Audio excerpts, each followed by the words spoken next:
Welcome to the Unhinged. Unhinged. Unhinged. The Unhinged Potty. Welcome to the Unhinged Potty. This is your host Rasi, and this week we are spilling the tea on sustainability, dissecting its gendered burdens, corporate greenwashing, and digging into why the ultra-rich need to take responsibility for trashing the planet. And with me today is John, my neighbor and sustainability consultant, author, and accidental influencer, to share his insights and knowledge. Hi, John. Howdy again, neighbor. If you haven't already, go listen to the part 1 of this discussion. We last started the topic on the broad world of sustainability and touched on its surprising gendered dynamics. Picking up on the power of consumer action, let's now explore if the sustainability movement's focus on women is a strategic glass cliff for corporate accountability. The case in most households that women are responsible for the daily living type of decisions. They're responsible to do the shopping, they're responsible to clean the household, to actually maintain and run a household. So they primarily end up being responsible to pick and choose what they consume. Plus, the way their own upkeep is so tedious and so full of consuming even more things, the burden ends up being like this. Which reminds me, if we wanted to make it so painfully, obviously, horribly gendered, how many times have you seen men choosing to pick an eco-conscious car, for example? Because if we wanted to be so cliche, we could say men love their cars and they're more interested in buying a good car or a good lawnmower or good tools. Let's put it this way, tools. Anything that is considered manly. How many times have you seen them be so, for real, consciously standing and thinking about, oh, what am I going to buy? Is it going to be toxic to the environment or not? Do you see that often? Is that happening? It's very rare, and I'm going through my sort of mental Rolodex right now of incidents where I've seen any advertisement of a traditionally hyper-masculine product being done sustainably. I know if I were to really sit and think about it, I would find it, but the fact that I have to sit and think about it and doesn't immediately come to mind is an issue. Anytime we see any messaging around sustainability, it always tends to be soft, again, geared towards the feminine. Whether or not they're specifically going towards the female segment is a different question. I'm sure they are, but it is always more of a feminine approach to the positioning, and it's all very much soft versus the strength and the metal and the hard of a masculine product like a tool or a big truck. So no, it's always geared towards sort of the feminine. And that then drives the thought process before buying as a consumer if you're male. That is so interesting. Which then is a vicious cycle, right? Because all a company has to do is just see that, right? This is a soft thing. This is a feminine thing. And there's already going to be socioeconomic and social constructs around that is going to do a disservice to anybody that would counter it. You talked about before, men wanting to, be male feminists. And the backlash they get from that. So it's the same thing in advertising. Oh, why would you support that soft product when you could be doing right? True. And these companies are not dumb. They spend millions of dollars in terms of market research and putting the advertising there, so they know what they're doing. If we're having this conversation and we know that, they absolutely know. They're miles ahead, yeah. That was depressing. That was very depressing, but a live example of how much ever you want gender to not be a part of conversation. It exists. You choosing to ignore the facts doesn't make them cease to exist. No, and it does a disservice to the people you're trying to serve. If you can't operate in a realm of utopia when we don't exist in one. As depressing as that reality might be, you need to present the same thing when we talked about corporations a minute ago. The truth with the positives with the negatives. It's that ultimate transparency, whether it's a corporation talking about their greenwashing efforts or an individual trying to make a difference. Yeah. So then in saying that, do you think the sustainability culture, does it punish women for not doing enough, but at the same time it lets others opt out entirely? The key word being opt out. Others can choose to not participate in it. And then women are stuck with that mental load. And what do you think is a cost of that moral pressure? Because even if we did not want to admit this, the empathy part of our brains is very different. We're more in tune to it because of other things affecting our thought processes. I tend to feel it deeply because I'm scared for me, other women, children, future. Like, society cultivates that more. Then if I see myself failing, I tend to make it bigger in my head than it is. What do you think is the cost of that then? Yeah, so with sustainability, and I talk about this a lot, we have done a really bad job at our marketing. Horrible with our marketing. And you think about the traditional positioning of sustainability or saving the planet, we'll use that term. It's the burnt out hellscape of an Earth. It's the nuclear winter. It's the Mad Max on the motorbikes and all that sort of stuff. It's the sad polar bear on the melting ice cap. Oh. So we don't operate in the realm of guilt. We operate in the realm of fear. We try to scare the hell out of everybody. We don't give them solutions. We just tell them we're all going to hell in a handbasket. We don't tell them what to do to make the world better. And I don't know what idiotic minds thought this up in terms of the marketing, but rather than encouraging people to make change, what we've done is we've made everybody apathetic. So if you're one of 10 billion people on the planet looking at these advertisements and seeing these messages, you sit back and you don't feel guilty. You might feel scared, but you definitely feel apathetic about the whole thing, and you go, oh, that's just how it is. That is so beautifully articulated. I did not... It's not a guilt thing. There should be empathy built in. There should be, especially if we're constantly, and we've been doing this since the 80s, trying to scare the hell out of everybody about this end of the world thing. Wouldn't you want to be a bit more empathetic, and wouldn't you want to care more to try to fix this? But it's on us as sustainability people to not have given the solutions. So I think at this stage of the game, what we don't lack is awareness. People know. If you don't know something is going on, then you have your head in the sand and I don't know what to do with you. I can't hammer the point home anymore.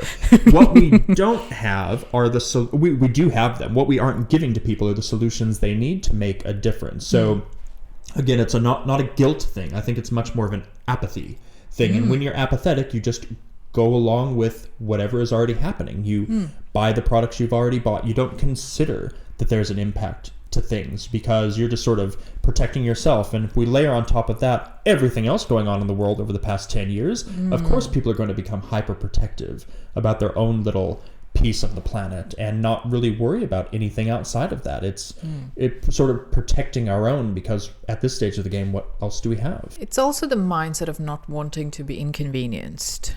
Why would I want to be? When your baseline has been so comfortable. Oh, sorry. So that was another part of your question is implying, you didn't say this, but I will, that there is an absolute socioeconomic element, as we've alluded to already, to sustainability.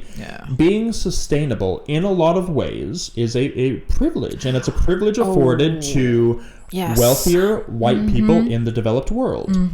And when I talked originally at the very beginning of my unique perspective on sustainability, it's this. It's if I was to go to a sustainability conference in the United States or anywhere in the developed world, Australia, EU, whatever it is, sustainability is an academic conversation.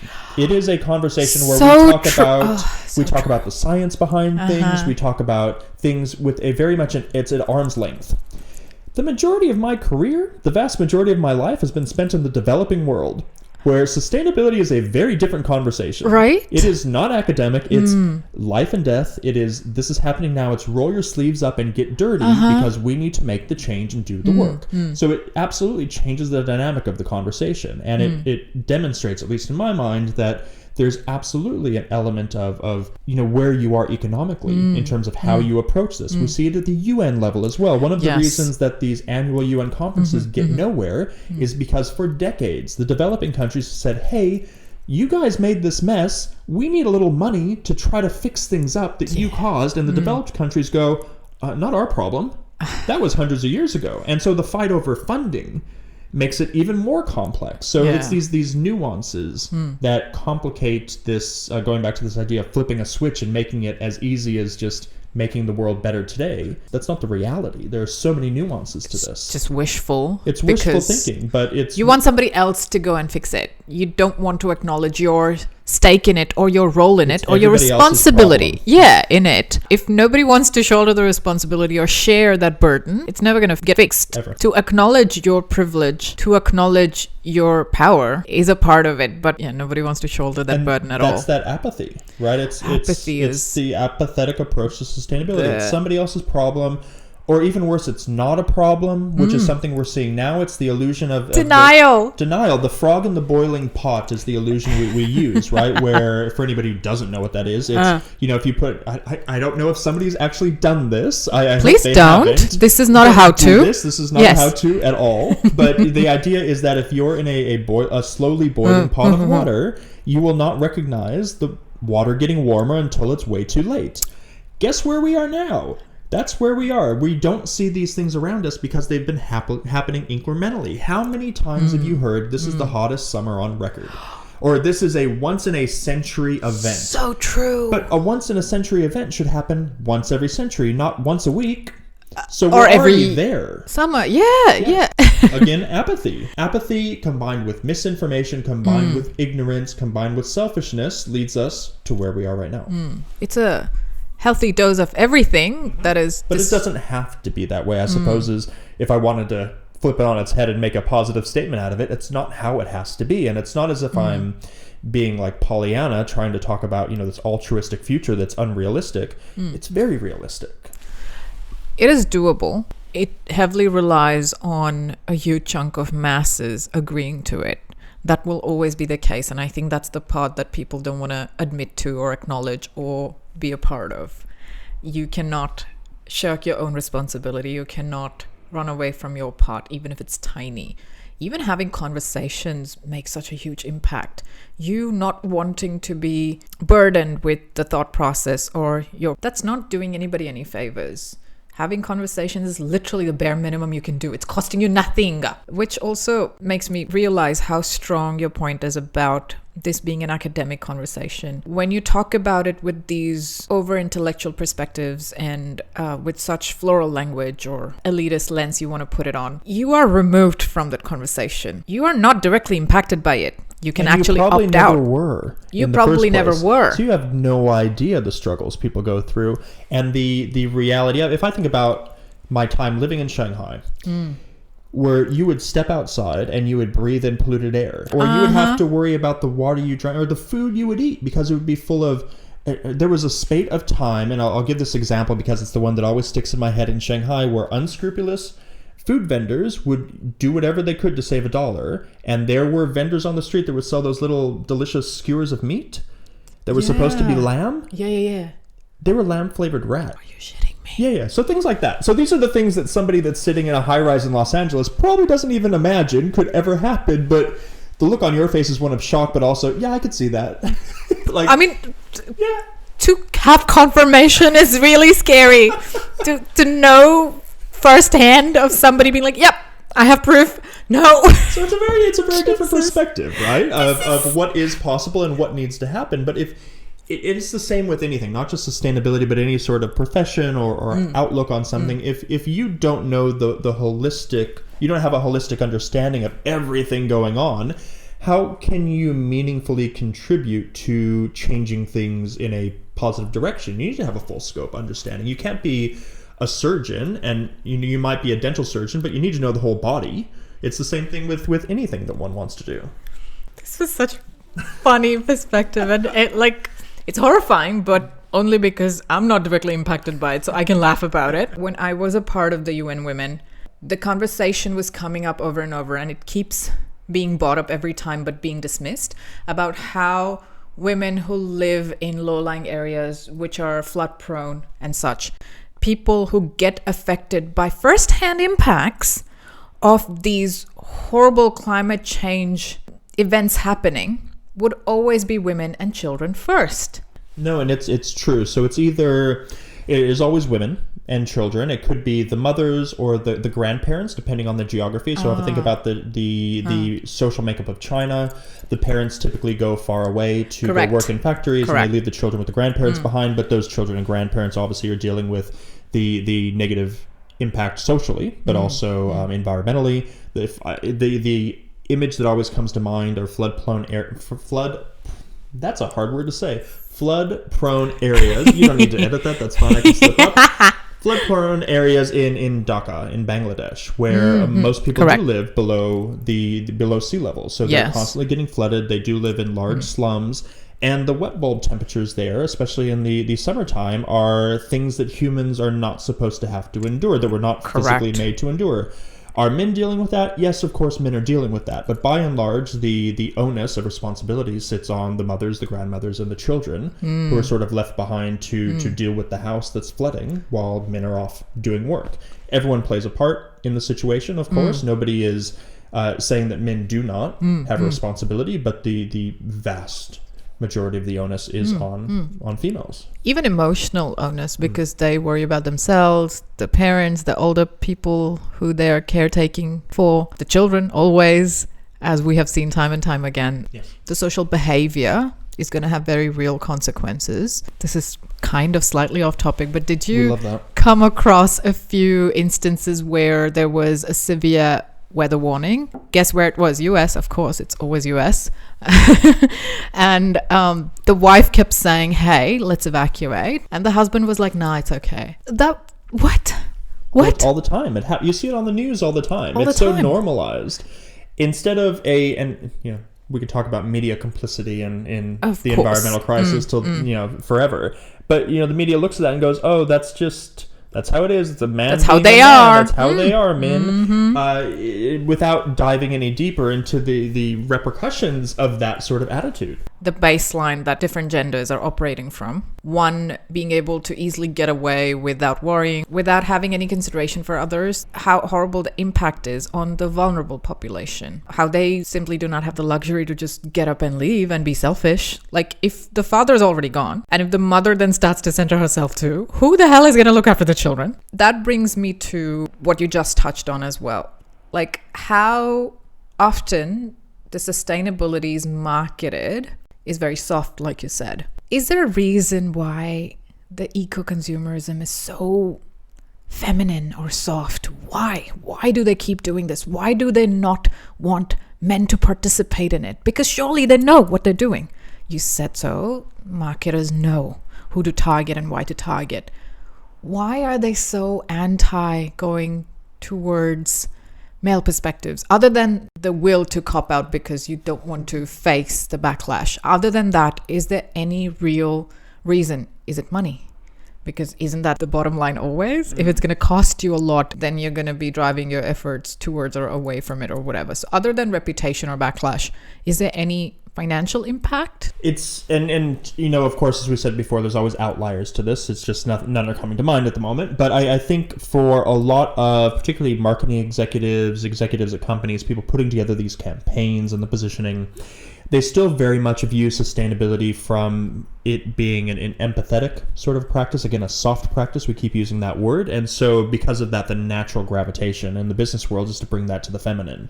So that's just because of entrenched gender norms in business and them not thinking laterally.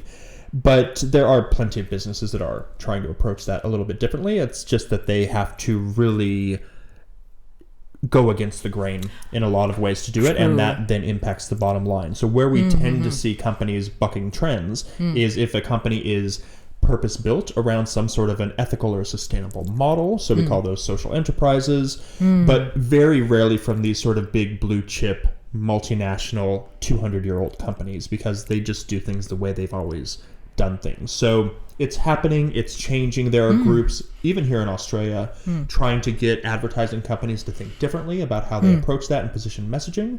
It's just a very slow process because, again, entrenched in all of this are, let's be honest, pale male stale people sitting in boardrooms that are really not willing to do anything differently until it finally hits the bottom line. So when consumers finally say, hey, we're not going to shop from you anymore because of this, and this, and they're very specific about it, then things might change. We haven't really gotten there yet with consumers demanding broad scale in large groups, like you mentioned before, change because of sustainability related issues. Which is a reminder that boycotting and strong backlash works. Well, it's clear that the eco burden isn't where it should be. In our next episode, we'll ask if women are being set up for failure and how boycotting can actually force change. And that was the Unhinged Potty episode for today. I hope you enjoyed. Reach out to us at the Unhinged Potty on our socials. Give me your feedback, suggestions. Tell me what you would like me to talk about next. Until then, bye. The Unhinged Potty.